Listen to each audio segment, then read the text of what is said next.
Hello friends, welcome to ISS platform. आज है 10th of February and 10th of February करेंगे हम current affair के एमसीक्यू लेक्चर। स्टार्ट करते हैं without wasting my time. Which country become second country to withdrawal from WHO world health organisation after USA. देखो, USA के बाद Argentina country ने WHO quit कर दिया है। क्लियर। अब देखो, ये ऐसा हो क्यों रहा है? सबसे बड़ा क्वेश्चन बनता है कि ये ऐसा हो क्यों रहा है, वेस्टर्न कंट्रियां ऐसे बोल्ड डिसीजन क्यों ले रही हैं, और मैं आपको पूरे डिटेल में समझाऊंगा इन वेस्टर्न कंट्रियों की पॉलिसी क्या है। पूरा अपन एक एक पॉइंट से समझेंगे, आप समझना। देखो, मैं आपको बिल्कुल फैक्ट बताऊंगा, ये इंपॉर्टेंट है, ध्यान से सुनना। देखो, जैसे कि आप जानते हो कि यूके पैसे वाला कैसे हुआ, उसने कई सारी कंट्रियों को कॉलोनाइज किया। कॉलोनाइज करके जो कॉलोनाइज कंट्री थी उनके रॉ मटेरियल लिए, रॉ मटेरियल निकाले, देन आफ्टर उस रॉ मटेरियल को ब्रिटेन के अंदर इंडस्ट्रियलाइज करके और उनको फिनिशिंग प्रोडक्ट बना के उसी कंट्री में बेचा एट हायर प्राइस। ऐसे तो यूके पैसे वाला हुआ। क्लियर। देन आफ्टर यूएस का क्या मैटर है? देखो, जैसे आप जानते हो कि वर्ल्ड वार सेकंड में इनिशियल स्टेज पर यूएसए का कोई इन्वॉल्वमेंट नहीं था वर्ल्ड वार सेकंड में। देन आफ्टर उसने पैसा कैसे कमाया? पैसा कमाया जो आर्म एंड एम्यूनिशन बेच के कंट्रियों को कि आप लड़ो, मैं तो पैसा कमाऊंगा।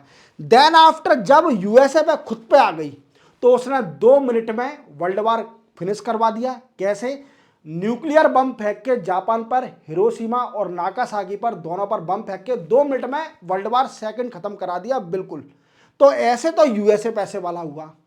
फिर उन्होंने क्या किया कि कई सारी इंटरनेशनल ऑर्गेनाइजेशन बनाई जो कि वर्ल्ड पर रूल करेंगी, जैसे United nation, WHO, world bank, international monetary fund, UNICEF, UNESCO. ये कई सारी इंटरनेशनल ऑर्गेनाइजेशन बना के अपना इन्फ्लुएंस को वर्चुअस बनाया उसके अंदर, और जो छोटी कंट्री, गरीब कंट्री थी, उन पर अपना राज जमाया। क्लियर। अब इनका इन्फ्लुएंस कम होते जा रहा है, इन्फ्लुएंस कम होते जा रहा है, तो ये अधिकतर वेस्टर्न कंट्रियां इंटरनेशनल ऑर्गेनाइजेशन को विड्रॉल करते जा रही हैं। देखो, जैसे कि आप जानते हो कि हमारे टाइम दादा भाई नारोजी थे, उन्होंने एक बड़ा अच्छा कंसेप्ट दिया था, ड्रेन ऑफ वेल्थ का कंसेप्ट दिया था। ड्रेन ऑफ वेल्थ क्या है? कि मतलब जब हमारी कंट्री कॉलोनाइज थी तो हमारा रॉ मटेरियल लाके उसको फिनिश करके हमारी कंट्री में बेचा जा रहा था, और हमारी कंट्री का पैसा दूसरी कंट्री में यूज करा जा रहा था। तो that is called a drain of wealth. फिर जब डीकोलोनाइजेशन हो गया वर्ल्ड में, तो ये नया कंसेप्ट लाए। क्या लाए? कि ब्रेन ड्रेन करेंगे। ब्रेन ड्रेन कैसे करा जाएगा? जो वर्सटाइल लोग हैं, इंटेलिजेंट लोग हैं, प्रोफेशनल लोग हैं, उन सभी को वेस्टर्न कंट्री में ले जाके जॉब दी जाएगी और कंट्री की ग्रोथ कराई जाएगी। अभी क्या हो रहा है? अब ये बोल रहे हैं एंटी इमिग्रेशन। क्या बोल रहे हैं?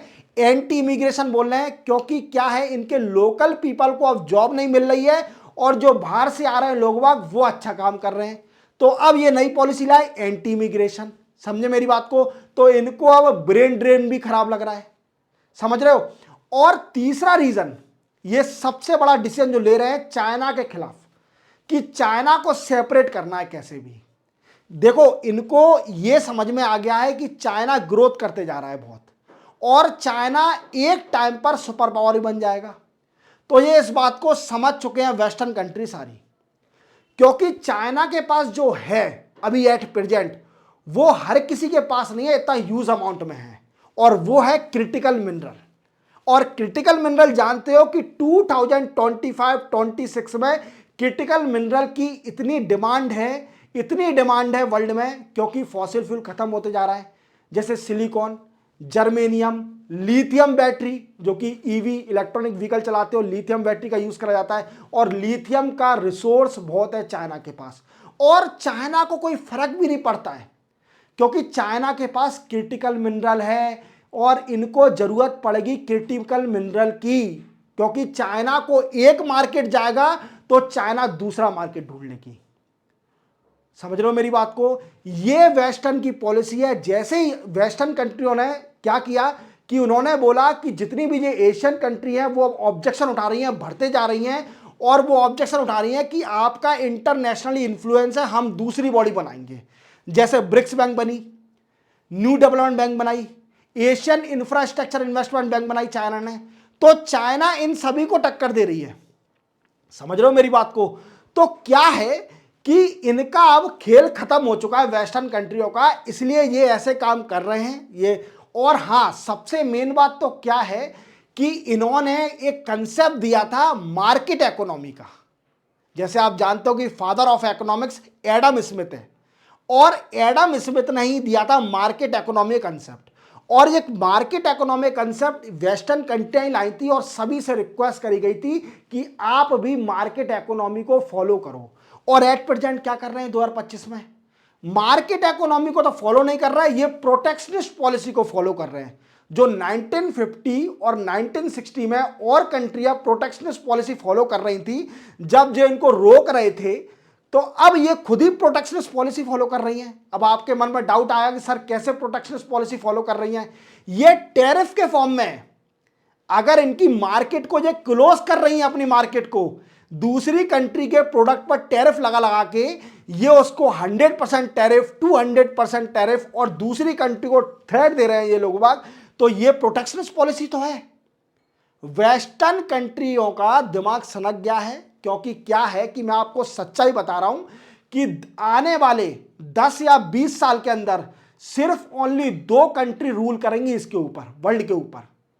और वो 2 कंट्री की मैं बता देता हूं नाम, आप 20 साल बाद मिल लेना, 20-25 साल बाद 2 कंट्री, ये दोनों कंट्रियां रूल करेंगी पूरे वर्ल्ड पर और अपना वर्चस्व फैलाएंगी, वीकेंड से हर कंट्री को गाइड करेंगी। पहली कंट्री है चाइना और दूसरी कंट्री है इंडिया।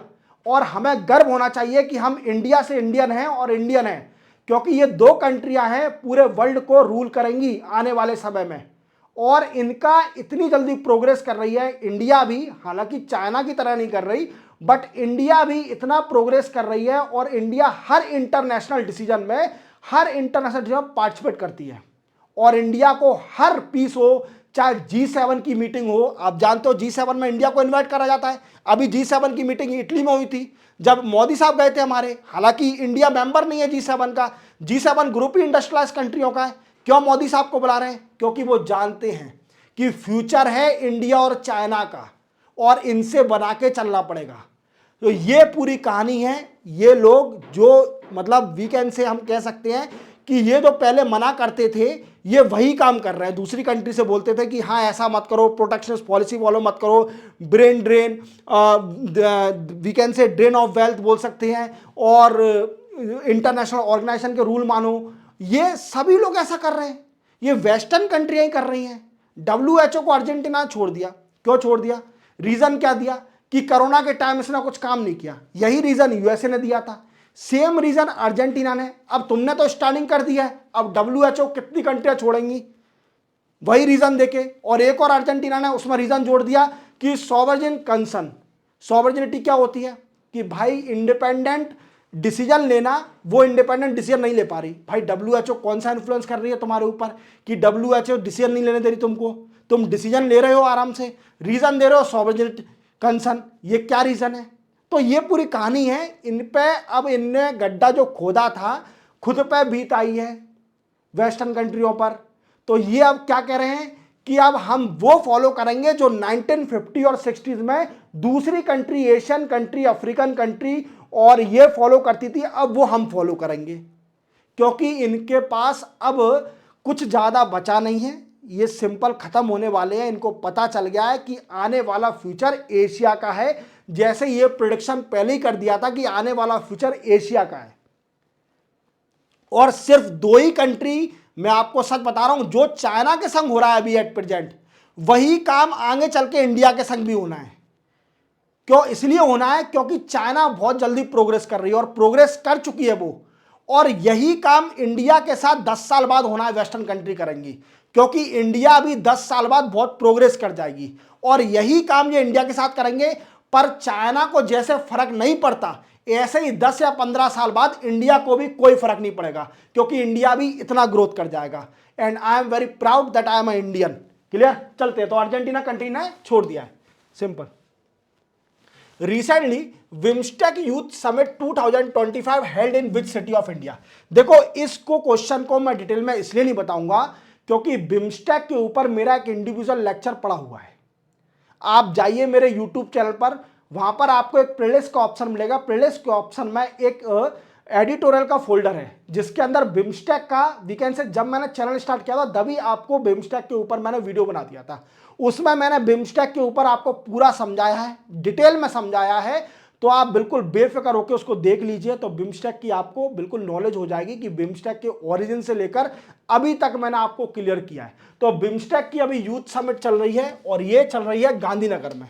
गांधीनगर कहां पर है? गुजरात में, गुजरात में। और ये 7 to 11 फरवरी तक चलेगी। कब चलेगी? 7 से लेकर 11 फरवरी तक चलेगी। वीकेंड से कल भी इसकी मीटिंग होगी, तो 4 दिन की मीटिंग है, देख लेना। और बिमस्टेक का वीडियो जरूर देख लेना, तो आपकी नॉलेज एक्सपांड हो जाएगी रिलेटेड टू बिमस्टेक। चलते अपन आगे। सिंपल था। Which country join the China mission Chang'e 8? देखो चाइना फिर से आ गई है। अभी चाइना के ऊपर अपन ने डिस्कस किया कि इस कंट्री को कोई फर्क नहीं पड़ता, ये कंट्री अपनी प्रोग्रेस करते जा रही है। और मैंने प्रीवियस लेक्चर में बताया था कि चैंग-ई 7 के बारे में, सैटरडे को जो मेरा वीडियो आया था एमसीक्यू का, उसमें देख लीजिए, उसमें मैंने चैंग-ई 7 के बारे में बताया है। और ये चैंगी पूरे है ना, ये लूनर मिशन है। कौन से है? लूनर मिशन, वीकेंड से मून मिशन। और क्या करना है? जो कि साउथ पोल है, मून का साउथ पोल है, जो हिडन पार्ट है ऑफ द मून, उस पर वाटर आइस को फाइंड आउट करना। वाटर आइस और living capability of the moon, weekend से वहां person, living capability of moon, weekend से पर्सन वहां रह सकता है कि नहीं रह सकता, that is the main reason of this Chang'e mission. और मैंने आपको यह भी बताया था कि चैंगी का जो प्रीवियस मिशन था वो सॉइल लेके आ चुका था और मंगोलिया कंट्री में भी गिरा था, मैंने आपको बोला था। और इंडिया भी इसी लाइन में जा रही है, जैसे बोल रहा हूं इंडिया भी प्रोग्रेस कर रही है, हालांकि चाइना से पीछे है, इंडिया भी कर रही है। इंडिया का मिशन है लूपेक्स, मैंने प्रीवियस लेक्चर में ही बताया है, लूनर पोलर एक्सप्लोरेशन। क्या है? Lunar polar exploration. मैंने आपको बताया था जाक्सा और इंडिया का मिशन है, जापान की जाक्सा स्पेस ऑर्गेनाइजेशन और इंडिया की इसरो दोनों मिलकर जाक्सा जो लूपेक्स मिशन को लॉन्च करेंगे इन 2025, इसी साल होना है। और चैंगी-7 2026 और चैंगी-8 ये है 2028। और आप देख पा रहे होंगे ये पाकिस्तान कंट्री है, पाकिस्तान कंट्री ने चाइना के चैंगी-8 को ज्वाइन कर लिया है। याद रखना, पाकिस्तान कंट्री बनी है जिसने चैंगी-8, और जानते हो कि पाकिस्तान और चाइना तो वीकेंड से चाइना यूज कर रही है पाकिस्तान का, इसको समझ में नहीं आता, पर पाकिस्तान भी इतनी माइंडेड है कि उसे मालूम है कि भीख तो यहीं से ही मिलनी है, तो करने दो रूल भाई, जैसा बोल रहा है हम करने दो। अब ये ज्वाइन भी कर लेंगे पाकिस्तान, तो ये क्या उखाड़ लेंगे चाइना में, ये सीख के आएंगे कुछ, कर कुछ नहीं पाएंगे। चलते अपन आगे। Recently Kodava tribes seen in news live in which state? देखो कोडावा ट्राइब्स है, ये कर्नाटका की ट्राइब्स है, कर्नाटका में ट्राइब्स रहती है और ये डिमांड कर रही है, अभी ये न्यूज में इसलिए है क्योंकि ये डिमांड कर रही है कॉन्स्टिट्यूशन स्टेटस का डिमांड कर रही है, और इसी के साथ लैंड प्रोटेक्शन इस चीज की डिमांड कर रही है। याद रखना, अब कॉन्स्टिट्यूशन स्टेटस मिल जाएगा तो क्या होगा सर जी? कॉन्स्टिट्यूशन स्टेटस अगर मिल जाएगा इनको, तो इनको फंड, वीकेंड से इनके आर्ट, कल्चर, लैंग्वेज, इनको प्रोटेक्शन ज्यादा दिया जाएगा, वीकेंड से फिर इनको फंड भी मिलेगा for the protection of the art, culture and language of this tribe, Kodava tribes. याद रखोगे कोडावा ट्राइब्स कहां पर है, ये न्यूज में है, तो आपसे पूछा सकता है क्वेश्चन कि कोडावा ट्राइब्स किस स्टेट में रहती है, तो वो है कर्नाटका स्टेट में। क्लियर? चलते अपन आगे, सिंपल था। Which state has launch drone promotion and utilisation policy 2025? देखो drone promotion and utilisation policy 2025 ये मध्य प्रदेश ने अभी लॉन्च करी है। क्लियर? ये पॉलिसी, और इसका मेन मोटिव क्या है? देखो मध्य प्रदेश एक बड़ी प्रोग्रेस स्टेट है, वीकेंड से बड़ी अच्छी प्रोग्रेस कर रही है, और मोहन यादव यहाँ के सीएम है, जैसे आप जानते हो मोहन यादव, और मध्य प्रदेश अच्छा प्रोग्रेस कर रही है, क्योंकि पहले ये बीमारू स्टेट थी। जैसे आप जानते हो बीमारू स्टेट में 3-4 स्टेट थी, जैसे B for Bihar, M for Madhya Pradesh, and M A, R for Rajasthan and U for Uttar Pradesh. जब इसका 2000 से पहले पार्टिसिपेशन नहीं होता तो छत्तीसगढ़ और उत्तराखंड को भी हम इंक्लूड कर सकते हैं, इवन झारखंड को भी इंक्लूड करा गया था। तो ये सारी स्टेट बीमारू स्टेट कही जाती थी 2000 से पहले। क्लियर, 1960, 70, 80 में जो बीमारू स्टेट थी, क्योंकि ये इतनी डेवलप नहीं थी, गरीबी स्टेट थी, गरीबी ज़्यादा थी। अब ये प्रोग्रेस करते जा रही है मध्य प्रदेश, और मध्य प्रदेश अच्छा कर रही है, क्योंकि देखो आप इंदौर सिटी और कई सारी इंडस्ट्री भी आ रही हैं। तो मध्य प्रदेश के मोहन यादव जो सीएम है, इन्होंने ड्रोन प्रमोशन यूटिलाइजेशन पॉलिसी अभी लॉन्च करी है। इसका मेन मोटिव है कि मध्य प्रदेश को ड्रोन का हब बनाना, ड्रोन मैन्युफैक्चरिंग का हब बनाना इस स्टेट को, इसका मेन मोटिव है। और कैसे बनाएगी? अब सरकार, जैसे मानिए कोई स्टार्टअप है, किसी को मैन्युफैक्चरिंग यूनिट सेटअप करनी है, किसी पर्सन को ड्रोन से रिलेटेड मैन्युफैक्चरिंग यूनिट सेटअप करनी है मध्य प्रदेश के अंदर, तो वो क्या करेगा? उसमें गवर्नमेंट उसको 40% कैपिटल सब्सिडीज देगी। क्या देगी? कैपिटल सब्सिडीज देगी 40%। क्लियर? मैक्सिमम कितना? मैक्सिमम 30 करोड़। कितना? मैक्सिमम 30 करोड़ तक गवर्नमेंट, मध्य प्रदेश की गवर्नमेंट उसको मदद करेगी।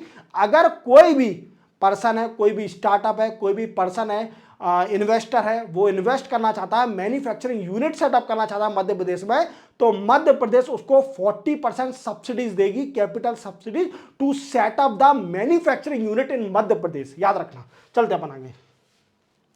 Shri Jayant Chaudhary has inaugurated NSDC international academy in which city of India.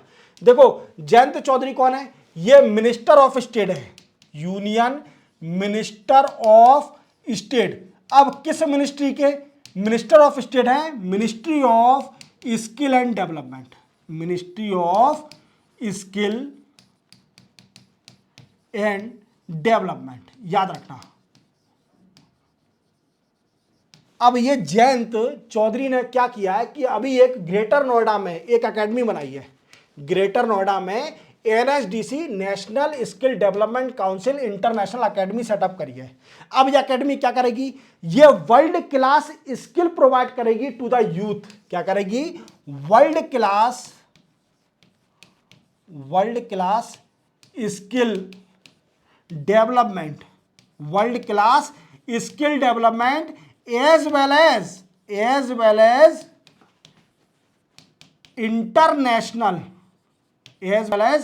international language course भी चलाएगी। अगर इंटरनेशनल लैंग्वेज जैसे जर्मन या कई सारी लैंग्वेज आप सीख गए तो उससे क्या होगा? आपका एम्प्लॉयमेंट एनहांस होगा। क्लियर? दूसरी कंट्री में जॉब लग सकती है। बट अभी वेस्टर्न कंट्री में तो आप देख रहे हो एंटी इमिग्रेशन पॉलिसी चल रही है कि भगाओ उनको, एंटी इमिग्रेशन। तो कैसे यार ये क्या होगा? पर अपना समझने का मतलब है आगे चल के हमारा कंट्री इतना एफिशिएंट हो जाएगा कि हमें दूसरे देशों में जाने की जरूरत ही नहीं है। तो क्लियर समझते हैं, चलते आगे। ठीक है। विच स्टेट लॉन्च विकसित गांव विकसित स्टेट। देखो विकसित गांव और विकसित स्टेट, स्टेट यहां पर स्टेट का नाम आएगा, जैसे आप देख पा रहे होंगे ये है मोहन चरण मांझी। कौन है? मोहन चरण मांझी। और मोहन चरण मांझी ये सीएम है कहां के? ये सीएम है उड़ीसा के। तो उड़ीसा ने क्या किया? अभी एक स्कीम लॉन्च करी है उड़ीसा ने, विकसित गांव और विकसित उड़ीसा। क्लियर? तो इसका मेन मोटिव है रूरल इंफ्रास्ट्रक्चर को एनहांस करना। इसका मेन मोटिव क्या है? रूरल इंफ्रास्ट्रक्चर को एनहांस करना। That is the main motive of this particular scheme. याद रखना, उड़ीसा ने ये स्टेट ने स्टार्ट करी है, बड़ी एफिशिएंट स्कीम है, क्योंकि क्या है कि हमारे इंडिया की more than 65% population live in rural area. That's why to develop the rural area or providing the welfare to the rural people, this scheme is beneficial for that. Okay, चलते अपन आगे। Which international organization has launched national roadmap for child road safety? देखो ये भी मैं आपको detail में नहीं समझाऊंगा। जैसे आप जानते हो यूनाइटेड नेशन की एजेंसी है United nation United nation children fund. क्या है? यूनाइटेड नेशन चिल्ड्रन फंड नाम से एक इंटरनेशनल ऑर्गेनाइजेशन है, किसकी? यूनाइटेड नेशन की एजेंसी है। अब इसने क्या किया है कि चिल्ड्रन की रोड सेफ्टी के लिए ये रोड मैप स्टार्ट किया है, national road map for child road safety. तो किसने स्टार्ट किया है? ये यूनिसेफ ने स्टार्ट किया है। क्लियर? यूनिसेफ ने। अब देखो, अब आप सोच रहे होंगे सर हमें थोड़ा डेटा बता दीजिए। तो मैं आपको डेटा इसलिए नहीं बताऊंगा क्योंकि इसका एक रोड सेफ्टी का इंडिविजुअल वीडियो भी बना के रखा है मैंने आपके लिए।